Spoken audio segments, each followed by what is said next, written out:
Hi everyone, Diana here with Daisy, and we're coming with messages for March the 11th to the 17th. I always have to think about those dates, don't I? The 11th to the 17th. It's going to be another erratic week, and that's not necessarily an easy week to get through. I'm sorry, I guess my glasses are glaring, so let me take those off and lay those aside. And Daisy says, "Oh, Mom, you stop petting me. You stop petting me. Don't do that."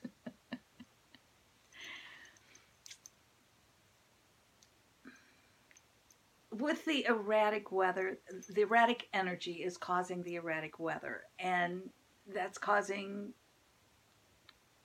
a lot of turmoil in the world, a lot of disenchantment for many people, and many are frightened.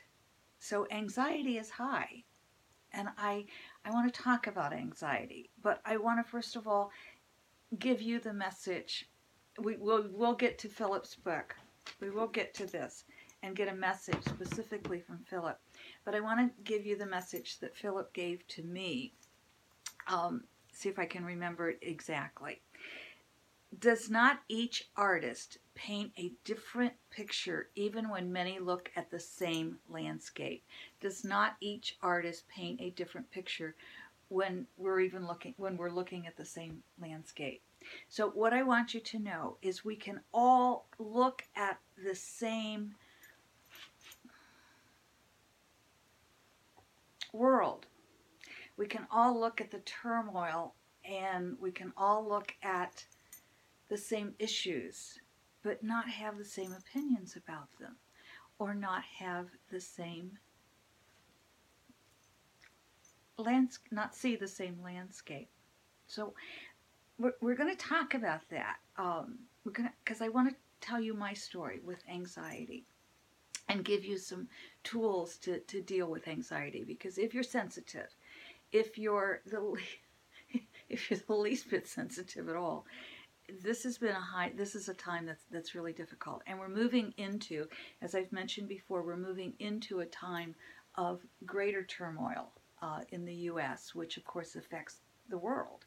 And so we're moving into a higher anxiety period. So we've got to be able to take care of that anxiety. A dog and a cat, or both, or one or the other, are always helpful with anxiety. They can also cause anxiety, of course, if they're ill or you worry about them, they can cause anxiety. But just petting an animal helps cure the anxiety or helps lower it. And certainly this little girl who herself needs lots of love and makes me laugh, she can calm me down as well. This week, feelings, we're going to have that sense of I need to make a change, and there's going to be this strong feeling of I need to push to make a change. We may feel overwhelmed with any clutter or stacks of paper. They may not be that high. They may only be 2 or 3 pieces of paper, but that can still overwhelm us and make us feel, I've got to take care of this. That adds to the anxiety. And so what I want you to do is just think one step, one corner, one piece today I'm going to deal with. We can't take care of it all at the same time.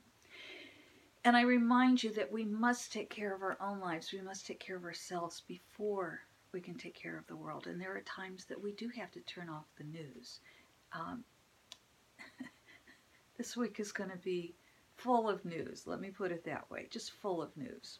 All right. But we haven't blown up the world yet. And I don't think we will. At least not this week. So let me tell you a little bit about my story, which is why I recognize anxiety. And I want to say, if you're listening to this video, chances are you are highly sensitive. And studies tell us that in the world, or in our culture, about 80% of the people are not sensitive. Only about 20% are. So we've got this whole big range of people who aren't sensitive. And if you're sensitive and you're listening to people who aren't sensitive aren't going to understand your sensitivity. And so that's going to be hard for you. It's hard for me. When I lived in California, I certainly had to drive the freeways in California. And there was a time in my life when I had to get off the freeways because I felt like I was going to pass out. And I didn't know why at the time, what was going on. I came back to Ohio when my grandmother was ill, and this goes back in the days when they let you get off a plane even if you had already boarded. And the plane doors were closed, and I suddenly had to get off the plane. I didn't know what was going on. Fortunately, my mother had driven me to the airport and was still waiting for me, and they let me off the plane. What I recognize now that we didn't know then is I was having an anxiety attack. As a poet, as a writer, and certainly as a psychic, I am ultra sensitive. I know that. I didn't understand that when I was younger. I didn't understand that as a child. But once I understood, and the key was kind of someone was explaining to me that most people have filters to keep out a lot of the world. Some of us, those of us who are sensitive, don't have those filters. Our hearing is probably very astute. Our taste is very astute. Our sense of smell, our senses may be very astute, may be stronger than most people's. Or it may just be one or even two of those senses are stronger. So we take in noises, we take in sights, we take in sounds, we take in taste that others aren't even aware of because we don't have those filters, and that makes us sensitive. That allows us to be the poets and the psychics of the world.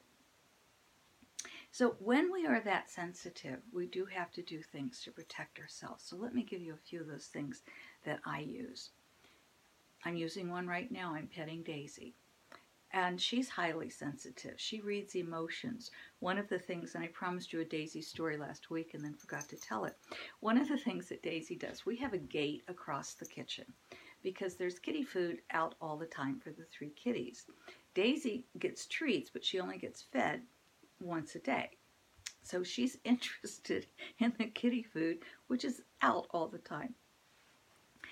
And Daisy has learned she's not allowed in the kitchen. However, she's learned that she does know how to open the gate, but she only opens it now when I'm standing in there getting food out. And so what she'll do is she'll open the gate and she'll push it open, and then she'll stand with her front paws and her face and half of her body inside the kitchen, and the rest is outside, and her tail is wagging, hitting the gate that's going across. If I turn around and look at her, she'll back out. It's like, uh-oh, caught, and she'll back out. But as soon as I turn back toward the food, she turns back and looks at me. Very bright girl. That's my Daisy story for this week. Another thing you can do that will help with anxiety or stress is music.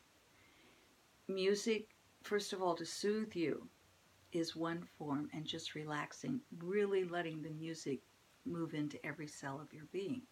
Another way to relax with music is to dance. Get it out of the physical body. Exercise certainly helps us. I mean, just tensing the muscles and releasing will help. Just tense and release. That actually helps reduce anxiety. But dancing, moving the body, moving the anxiety out. Get a worry jar if you're worried about things. What is there to be worried about? Daisy says, excuse me, she just burped. It's okay, though. I have a video called Worry Jar. Go ahead and get the video, or look, not the video, excuse me, yes, the video. I'm getting confused here, Daisy. There's another video, look it up here on YouTube, about how to use a worry jar, and get a worry jar.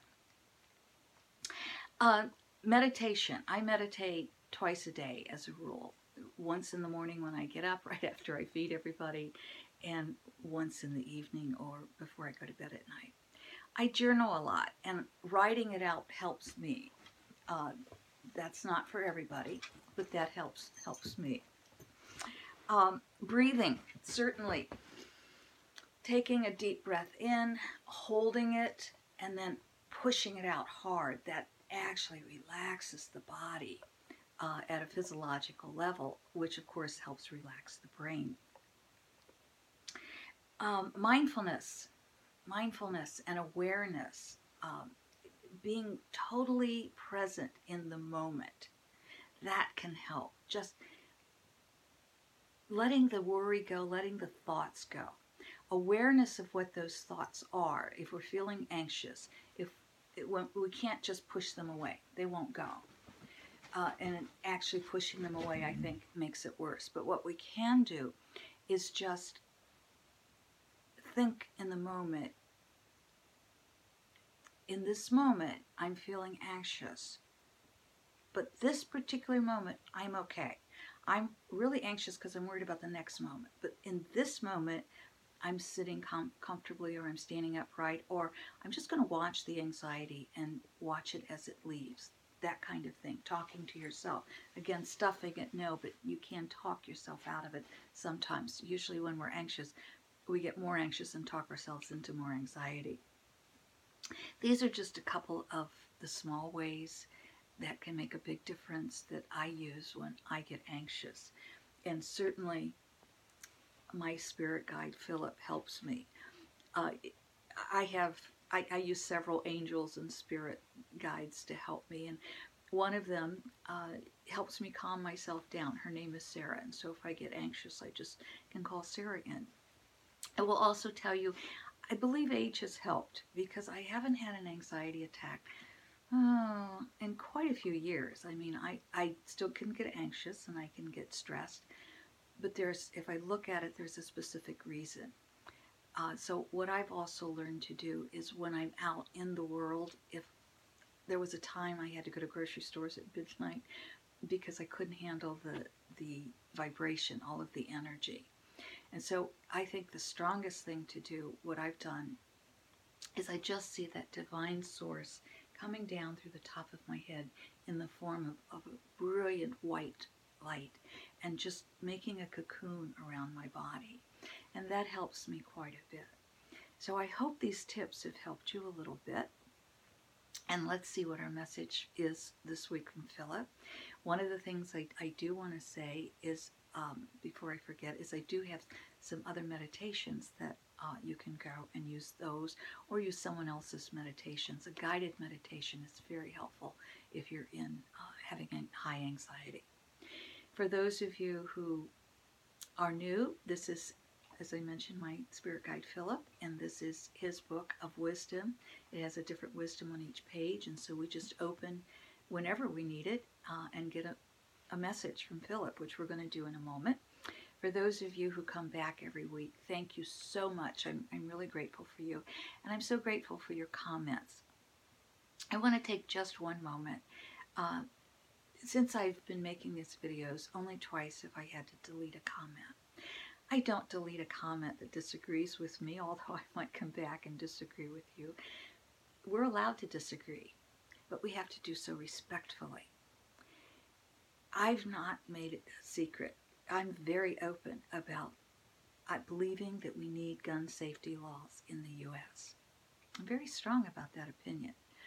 And so a couple of weeks ago, a lady wrote me and really just spouted NRA stuff, but she said she doesn't keep guns. I mean, it sounded like it was out of an NRA book, and I just wrote back and said, well, we disagree, blah, blah, blah. Then the next week, I had to delete her, unfortunately, and that hurts me when I have to delete. But the reason I deleted wasn't because she was spouting NRA propaganda. There are people who believe the NRA is correct. I don't. But it was because she attacked the children, the young people who are working so hard, who went through a horrific school shooting in Parkland, Florida, and are working so hard for sensible gun laws. And the NRA and other pundits are spewing hate at these children. And I won't allow that on my timeline. So it hurts my heart when I have to delete someone. I call it the magic button. But I do hope that I do thank you, those of you who do respond and make comments below. I'm grateful. And I do hope that those who feel I'm wrong and they're right, that's okay. But I do hope you'll keep listening. And I want to hear your story, not propaganda for a different viewpoint. But I want to hear your story, the truth of your story. People tell me they need a gun to protect themselves, and I want to know, when did you use a gun to protect yourself? How can something that is so full of the energy of fear feel protective? I don't understand that, but I'm willing to hear your story. So thank you for your comments, and for those of you who comment and support Daisy and I and tell us how much our videos help you, we're deeply grateful. Thank you. Let's get a message. Now think left page or right page, and then we just flip through and open to any page that our heart desires. And when we do that, this is the message we get. We didn't even flip this week, did we? And so I'm going to read. The left side is what I'm getting, but I think the right side is important too. And we always read both sides, but the left side is our actual message. This is the message that I was talking about at the beginning of the video, where Philip was saying that each artist paints a different picture, but sees looking at the same landscape. So this is our message this week. As you see the world, so is your world. As you see the world, so is your world. What kind of a world are you creating for yourself? Because the world you're creating for yourself is the world you're creating for the rest of us, and especially for our children and their children. And this, I think, is very, very important. A healer does not heal. A healer lets healing take place. A healer does not heal. A healer lets healing take place. When I work with a client for healing, I'm not the one doing the healing. I'm not the one that's healing with words or with energy. I'm simply the instrument. And I thank you, my friends, and Daisy thanks you for allowing us to be the instrument this week. She wanted to come say goodbye. We thank you for allowing us to be your instrument this week, your instrument of love, and hopefully the instrument that allows love to heal. Thank you for accepting that love. Thank you for loving us.